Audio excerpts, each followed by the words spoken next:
Hi guys, I am Upashna Sharma. I am back with another video on accountancy. In this video, I am going to teach you guys how to prepare trading account and profit and loss account as well as balance sheet. And the best part of this video is that I am going to explain this with a difficult examples. Okay, so let's start. सबसे पहले मैं आपको बताने वाली हूँ final account के बारे में। फाइनल अकाउंट जो होता है गाइस, वो किसी भी कंपनी का स्टेटस होता है। फाइनल अकाउंट से हमें पता चलता है कि मार्केट में उस कंपनी की परफॉर्मेंस कैसी है, उसकी पोजीशन क्या है। तो फाइनल अकाउंट जब हम तैयार करते हैं तो उसके अंदर 3 टाइप्स के अकाउंट बनाए जाते हैं। पहला होता है ट्रेडिंग अकाउंट, सेकेंड होता है profit and loss account, third होता है बैलेंस शीट।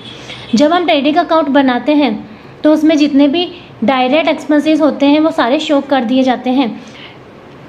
कुछ स्टूडेंट्स को डायरेक्ट और इनडायरेक्ट एक्सपेंसेस को लेके कन्फ्यूज़न होता है, तो गाइस मैंने डायरेक्ट और इनडायरेक्ट एक्सपेंसेस को लेके एक अलग से वीडियो बनाया है जो आपको डिस्क्रिप्शन में मिल जाएगा। तो मैं बता देती हूँ आपको कि ट्रेडिंग अकाउंट जब हम तैयार करते हैं तो उसमें डायरेक्ट एक्सपेंसेस शो किए जाते हैं। डायरेक्ट एक्सपेंसेस वो होते हैं जो किसी भी प्रोडक्ट के प्रोडक्शन से पहले के खर्चे होते हैं, जिन्हें हम प्रत्यक्ष व्यय भी बोल सकते हैं। जब हम ट्रेडिंग अकाउंट तैयार करते हैं तो उससे हमें किसी भी कंपनी का ग्रॉस प्रॉफिट और ग्रॉस लॉस पता चल जाता है। सेकंड होता है profit and loss account. Profit and loss account में किसी भी कंपनी के इनडायरेक्ट एक्सपेंसेस को शो किया जाता है। इनडायरेक्ट एक्सपेंसेस वो होते हैं जो किसी भी प्रोडक्ट के प्रोडक्शन के बाद के खर्चे होते हैं। फॉर एग्जांपल्स जैसे कि गोडाउन एक्सपेंसेस है, एडवर्टाइजमेंट एक्सपेंसेस है, इलेक्ट्रिसिटी चार्जेस है, ये पैकेजिंग का खर्चा है, रेंट एक्सपेंसेस है। ये सारे इनडायरेक्ट एक्सपेंसेस होते हैं जो कि प्रॉफिट एंड लॉस अकाउंट में शो किए जाते हैं। प्रॉफिट एंड लॉस अकाउंट जो होता है उससे हमें किसी भी कंपनी का नेट लॉस और नेट प्रॉफिट पता चल जाता है। लास्ट होता है बैलेंस शीट। किसी भी कंपनी के बैलेंस शीट में उसकी लायबिलिटीज़ एंड असेट्स को शो किया जाता है। Financial position of A company, किसी भी कंपनी की फाइनेंशियल पोजीशन क्या चल रही है ये जानने के लिए ही बैलेंस शीट तैयार की जाती है। सो गाइज़, आपको यहाँ तक ये वीडियो समझ में आ गया होगा। आगे हम चलते हैं trading account, profit and loss account और बैलेंस शीट कैसे तैयार की जाती हैं। सबसे पहले आपको यहाँ पर एक फॉर्मेट दिया हुआ है। यहाँ हमने trading account and profit and loss account का फॉर्मेट बनाया है। ये दोनों हम एक साथ ही बनाते हैं। जितने भी डायरेक्ट एक्सपेंसेस होते हैं वह हम ट्रेडिंग अकाउंट के अंदर शो करते हैं।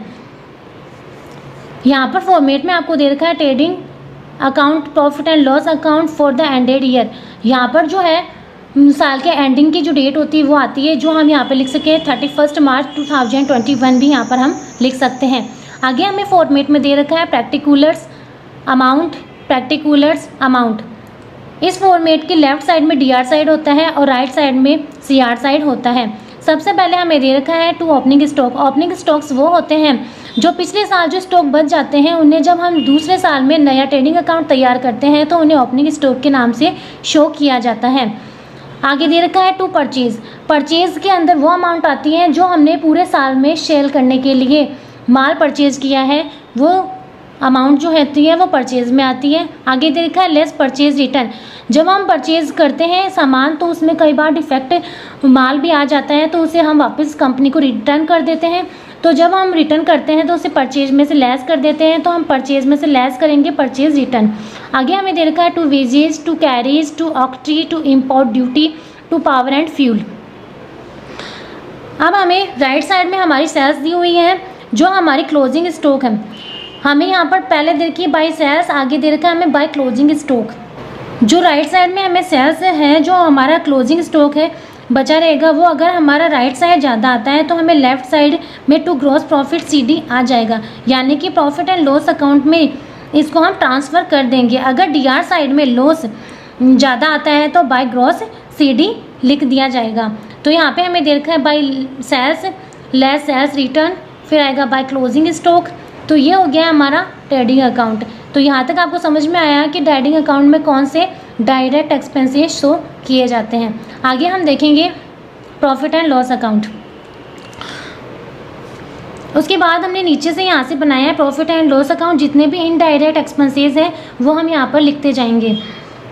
प्रॉफिट एंड लॉस अकाउंट बनाने का पर्पज़ हमारा ये होता है कि नेट प्रॉफिट या नेट लॉस होता है उसका पता लगाया जा सके, जो हम अगले साल, ताकि हम अगले साल जितने भी हमारे खर्चे हुए उन्हें कुछ कम कर सके। अगर हमारा एक्सपेंसेस ज़्यादा होगा तो हमारा प्रॉफिट भी कम होगा। अब हमारा ट्रेडिंग अकाउंट के नीचे से प्रॉफिट एंड लॉस अकाउंट शुरू किया है। प्रॉफिट एंड लॉस अकाउंट में जितने भी इनडायरेक्ट एक्सपेंसेस है वो हम लिखते जाएंगे। पहले हमारे आएगी to salaries, to rent, to electricity charges, to printing and stationery, to telephone expenses, to advertisement, to entertainment expenses, to interest on loan, to interest on mortgage, to bank charges, to legal charges, to depreciation, to travelling expenses, to packaging expenses, to godown expenses, to loss by theft, यानी कि अगर कहीं चोरी हो जाती है तो उससे जो लॉस होता है वो भी हम प्रॉफिट एंड लॉस अकाउंट में ही शो करते हैं। अब प्रॉफिट एंड लॉस अकाउंट में हमें राइट साइड दे रखा है bye interest received, bye discount received, bye commission received, bye rent received, by profit on sale of investing. अगर हम सेल्स में कुछ इन्वेस्ट करते हैं और उससे कुछ प्रॉफिट होता है तो वो भी हमारा प्रॉफिट एंड लॉस अकाउंट में ही शो किया जाएगा। By profit on sale of assets, अगर हम कंपनी की कोई असेट्स को सेल करते हैं और उससे हमें कोई प्रॉफिट होता है तो वो भी हम प्रॉफिट एंड लॉस अकाउंट में ही शो करेंगे। तो ये हो गया हमारा प्रॉफिट एंड लॉस अकाउंट। इसे बनाने से हमें कंपनी के net profit and net loss के बारे में पता चलता है। आगे हमें दे रखा है बैलेंस शीट का फॉर्मेट दे रखा है। यहाँ पे लिख रखा है बैलेंस शीट हैज़ ए, यहाँ पे हमारी डेट आ जाती है। अगला आ रखा है कॉलम लाइबिलिटीज़ का। लाइबिलिटीज़ के बाद में है अमाउंट, फिर है असेट्स, फिर है अमाउंट। सबसे पहली बात तो मैं आपको बता दूं कि बैलेंस शीट में डीआर और सीआर नहीं होता है, ना ही इसमें टू और बाई लिखा जाता है। यहाँ सबसे पहले हम लिखते हैं कैपिटल। कैपिटल में से हम क्या करेंगे, जो हमारे प्रॉफिट एंड लॉस अकाउंट में नेट अगर हमारे नेट प्रॉफिट हो रहा है तो हम उसे कैपिटल में ऐड कर देंगे, और अगर हमारे नेट लॉस हो रहा है तो हम उस कैपिटल में से लेस कर देते हैं। यानी कि जो प्रॉफिट एंड लॉस अकाउंट के अंदर net profit and net loss आता है वो हम बैलेंस शीट में शो करते हैं और उसे कैपिटल में से लेस और ऐड किया जाता है। आगे हमें दे रखा है sundry trade creditors. Sundry creditors को हम पे करेंगे तो वो भी हम यही लिखेंगे। आगे दे रखा है bills payable, bank overdraft, bank loan, outstanding expenses, reserve end funds. अब हमें असेट साइड्स में दे रखा है cash in hand, cash at bank, debtors, bill received, closing stock, leave stocks, furniture, land and building, plant and machinery, vehicles, trademarks, goodwill. ये जो होती है ये सारी क्या होती है, कंपनी के असेट्स होती हैं जो कि बैलेंस शीट में ही शो की जाती हैं। अब हम दोनों साइड का टोटल करेंगे। अगर हमारा ये दोनों साइड का टोटल बराबर आ रहा है इसका मतलब हमारा अकाउंट सही है। हमने पिछले जो भी लेज़र बनाए हैं यानी कि जो ट्रेडिंग अकाउंट है, प्रॉफिट एंड लॉस अकाउंट है, वह सब हमारे सही हैं। तो गाइज़ आपको यह वीडियो कैसा लगा? क्या इस वीडियो में हमने आपको trading account, profit and loss account and balance sheet के बारे में बताया है।